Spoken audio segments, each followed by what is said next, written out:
வணக்கம் நண்பர்களே, எல்லாரும் எப்படி இருக்கீங்க? நான் இன்னைக்கு உங்ககிட்ட ரீசெண்டாக போயிட்டு வந்த ஒரு கோவில் பற்றி தான் ஷேர் பண்ணிக்க போகிறேன்.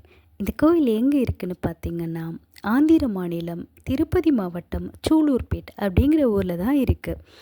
இது ஒரு அம்மன் கோயில். இது காளிங்கா ஆற்றின் கரையில் அமைஞ்சிருக்குங்க. இந்த அம்மனுக்கு பெயர் செங்காலம்மன்.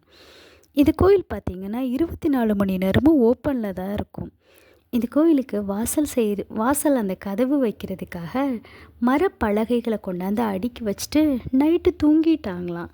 காலையில் எழுந்திரிச்சு பார்த்தா அந்த பலகைகள் எல்லாமே பச்சையாக துளிர் விட்டு ஒரு மரமாக இருந்திருக்குது.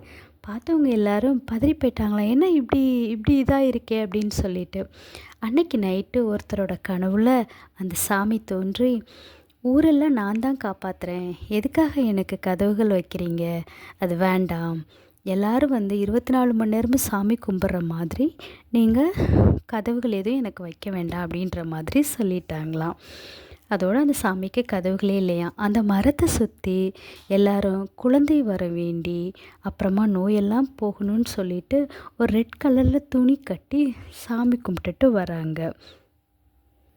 வாய்ப்பு கிடைச்சா நீங்களும் ஒரு தடவை போயிட்டு அந்த சாமியை கும்பிட்டுட்டு தரிசனம் பண்ணிட்டு வாங்க. சென்னையிலேருந்து பார்த்திங்கன்னா ஒரு 80 கிலோமீட்டர் தூரத்தில் தான் இருக்குது. ட்ரெயின்லேயும் போயிட்டு வரலாம், பஸ்லேயும் போயிட்டு வரலாம்.